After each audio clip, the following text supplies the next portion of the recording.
Hello दोस्तों। Qatar से एक बहुत बुरी खबर आई है कि वहाँ पे 8 इंडियन नेवी के रिटायर्ड ऑफिसर्स को डेथ सेंटेंस दिया गया है, यानी मौत की सजा सुनाई गई है। कतर और भारत के रिश्ते बहुत अहम है। भारत वहाँ से 90% गैस इंपोर्ट करता है और वहाँ की 25% आबादी भारतीय है।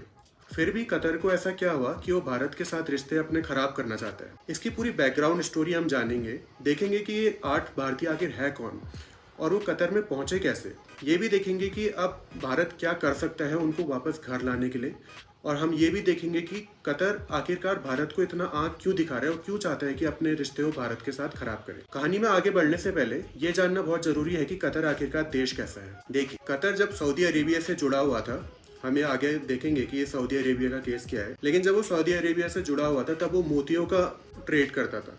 उसकी जो आमदनी होती थी वो मेनली मोतियों से होती थी। लेकिन जब वो सऊदी अरेबिया से अलग हुआ तब उसने देखा कि मैं तो सोने की खदान में बैठा हूँ।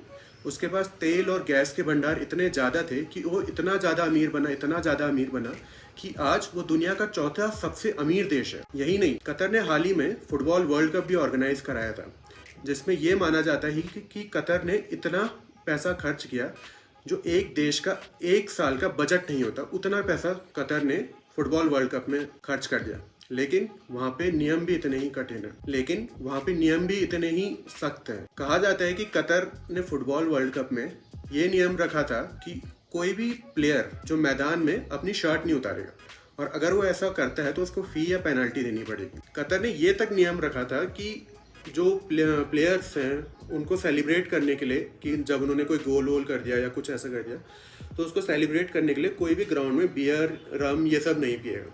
तो आप समझ सकते हो कितने सख्त है अपने नियम के। कोई भी इंसान अगर सेलिब्रेट कर रहा है तो बियर, रम पीना वो आम बात है, और ऐसे बड़े टूर्नामेंट में तो इससे आमदनी भी बहुत अच्छी होती है, इकोनॉमिक बूस्ट भी कतर को अच्छा मिलता है। लेकिन फिर भी वो अपने नियम के पक्के हैं।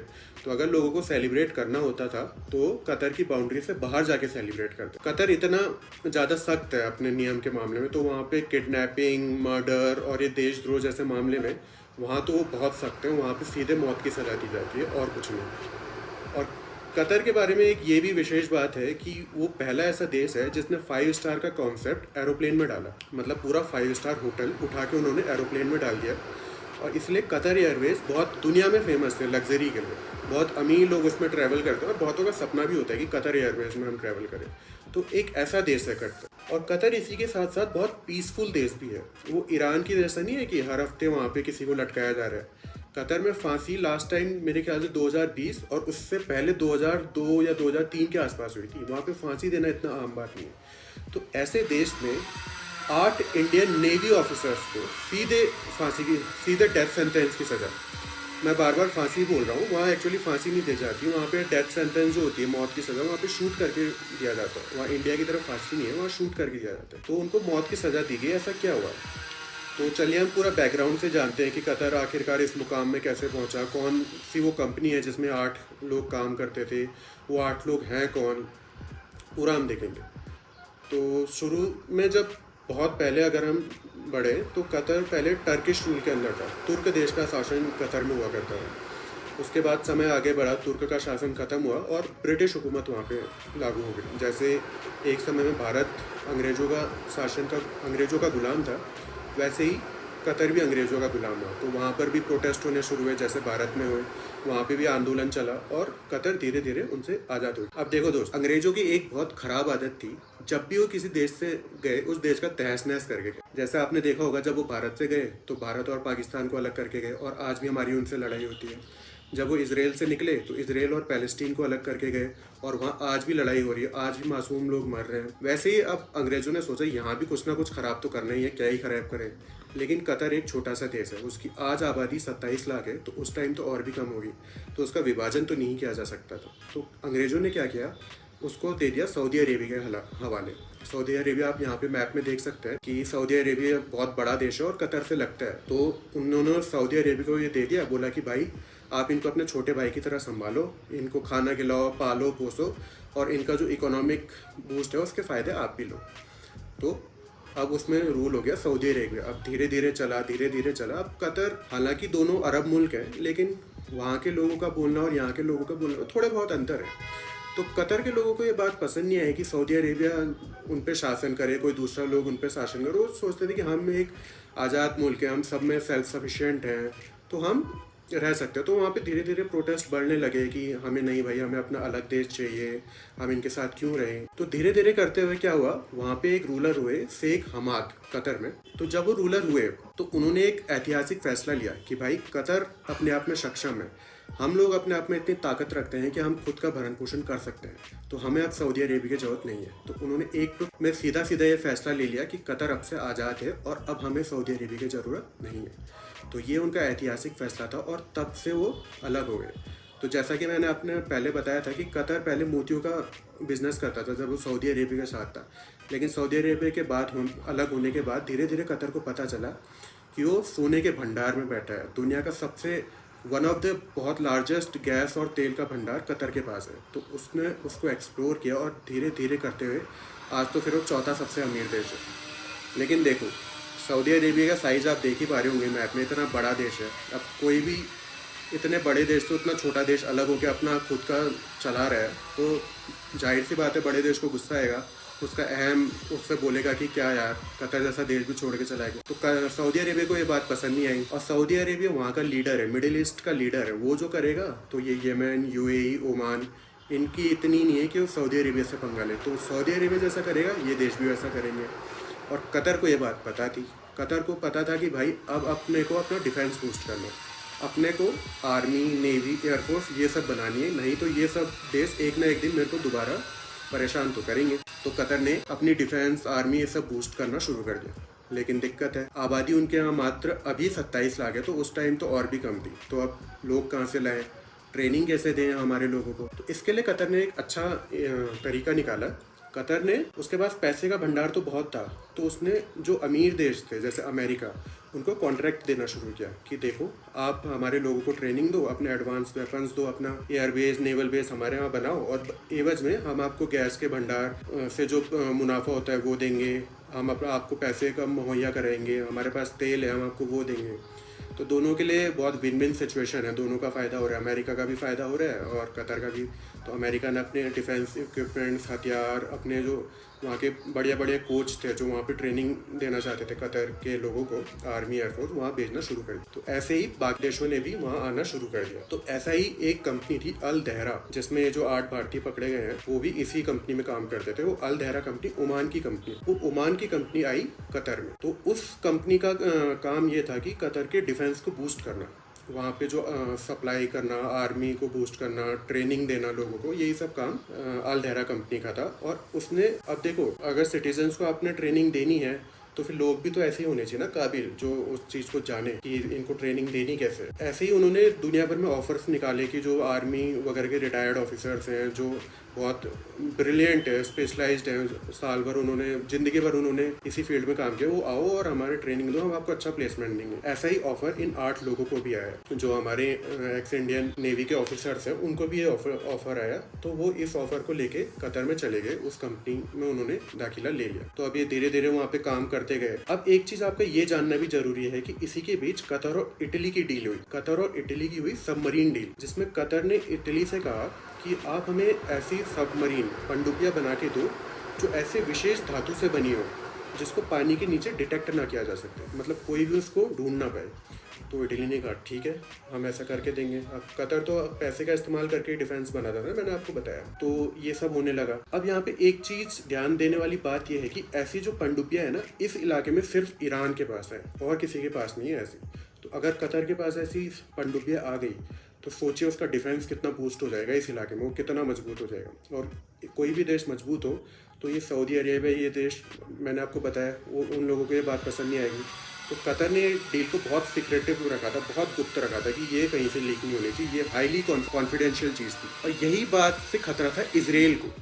अब इसराइल इस मुद्दे में कैसे आया? इसराइल तो आप देख सकते हैं मैप में उतना दूर है। इसराइल इस देश में, इस चीज़ में ऐसे आया, इन सब ये देश भले ही कतर के अगेंस्ट है, सऊदी अरेबिया, सब इनके रिश्ते भले ही कतर से खट्टे मीठे हैं, लेकिन हो सकता है बाद में सही हो जाए क्योंकि ये सब अरब मुल्क है। लेकिन इन सब अरब मुल्कों में एकमात्र गैर अरब मुल्क सिर्फ इसराइल है। तो इसराइल को ये बात पता है कि अगर ये किसी दिन अरब मुल्क एक साथ हो गए तो भारी तो ये मुझ पर ही पड़ेंगे।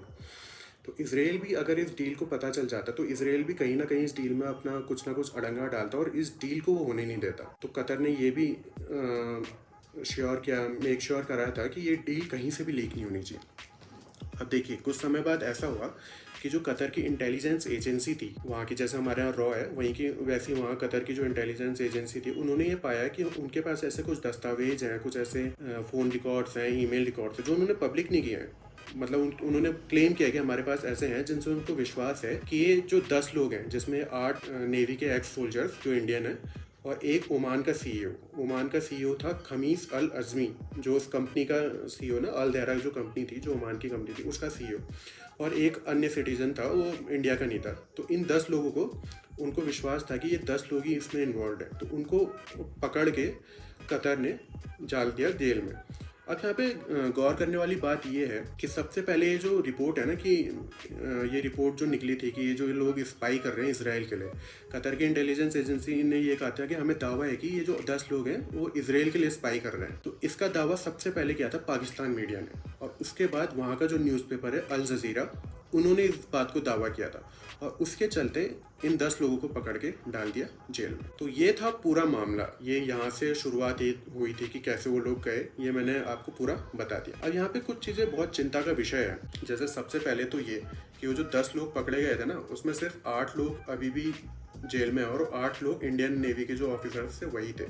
जो ओमान का सीईओ जो पकड़ा गया था, जो खमीस अल अज़मी था, उसको छोड़ दिया गया है, और वो जो एक जो सिटीजन है उसको भी छोड़ दिया गया। उन दोनों को 2 महीने के बाद बेल दे दी गई थी, लेकिन इन 8 लोगों को अभी तक बेल नहीं दी गई थी और इनको सॉलिटरी कन्फाइनमेंट में रखा गया था। सॉलिटरी कन्फाइनमेंट कहने का मतलब बस एक कमरा जिसमें मान लो आप बस थोड़ी सी लाइट, देखने लायक लाइट, या हो सकता है वो लाइट भी ना हो, वो लाइट, और वहाँ पे कोई बोलने वाला ना हो, कोई उनका हालचाल पूछने वाला ना हो, उनके परिवार वालों को उनसे मिलने नहीं दिया जाता था।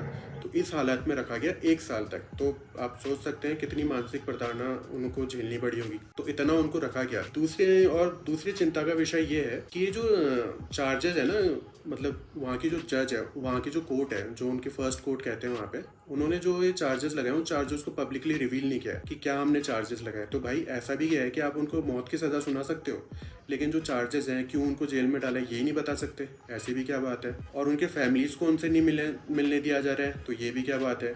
और एक बात ये भी है कि जो अभी तक ये जो रिपोर्ट्स आए हैं वो सिर्फ पाकिस्तान मीडिया और ये अल जजीरा के कहने पे है। पहले उनकी मीडिया ने इस बात को उलझाया। देखिए, पाकिस्तान कभी नहीं चाहता कि भारत के देश किसी भी मुस्लिम देश के साथ अच्छे हो। वो हमेशा ये चाहता है कि मुस्लिम देश तो मेरे साथ ही लगे रहे, भारत के रिश्ते उनके साथ खट्टे हो। और मैंने आपको बताया कतर और भारत के रिलेशन अच्छे खासे हैं।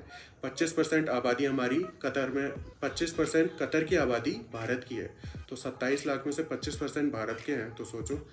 और भारत 90% जो अपना गैस इंपोर्ट करता है ना, वो कतर से करता है। तो कतर और भारत दोनों एक दूसरे के लिए भाई भाई हैं, दोनों एक दूसरे के लिए ज़रूरी हैं। और ये बात पाकिस्तान जैसे देशों को पसंद नहीं है, तो उनका भी कहीं ना कहीं हाथ है। और लास्ट चीज़ ये भी हो सकता है एक कारण कि कतर बदनाम है आतंकवाद को प्रमोट करने के लिए। जैसे आपको 2017 में याद भी होगा, सऊदी अरेबिया, बहरीन, यूएई, इन देशों ने मिल के कतर पे इकोनॉमिक ब्लॉकेड लगाया था।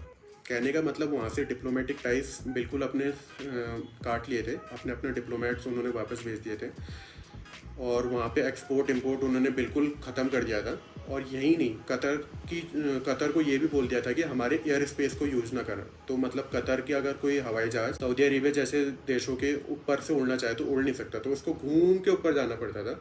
तो उतना उसको खर्चा नुकसान होना पड़ता था। इससे कतर को बहुत इकोनॉमिक लॉस भी होता है। बदले में सऊदी अरेबिया ने सिर्फ इतना कहा था कि आप हमास जैसे ऑर्गेनाइजेशन को प्रमोट मत करो, अल जजीरा न्यूज़ चैनल पे पाबंदी लगाओ, और टेररिस्ट ऑर्गेनाइजेशन, टेररिस्ट चीफ को आप अपने आप पनाह मत दो। और हाँ, आपने सही सुना, वो हमास को भी प्रमोट करता है।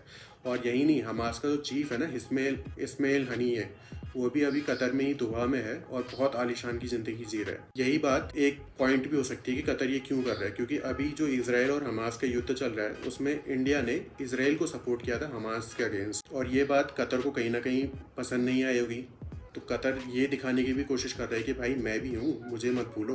तो इसलिए उन्होंने ऐसा किया हो कि आप हमास वगैरह के खिलाफ इतना स्ट्रिक्ट एक्शन ना लो। तो ये सब किया होगा। और इसराइल ने भी इंडिया को कहा है कि आप हमास को टेररिस्ट ऑर्गेनाइजेशन डिक्लेयर कर लो। तो ये सब कारण हो सकते हैं, एक्सपर्ट्स की अलग अलग राय माने। लेकिन अब ये देखेंगे कि मतलब भारत के पास क्या क्या सॉल्यूशन है, अब उनको घर कैसे लाएं। ये सब चीज़ें तो ठीक है, अब हम उनको घर कैसे लाएं, ये मेन मुद्दा है। देखिए, इसमें हमारे पास 4 मुख्य हथियार है। सबसे पहला तो हमारा कतर के साथ प्रिजनर एक्सचेंज एग्रीमेंट है। मतलब अभी आपने हाल ही में ओनीबा शरीक का केस हुआ था, वो आप लोगों को याद भी होगा, जिसमें ओनीबा शरीक नाम का एक कपल था, एक जोड़ा था।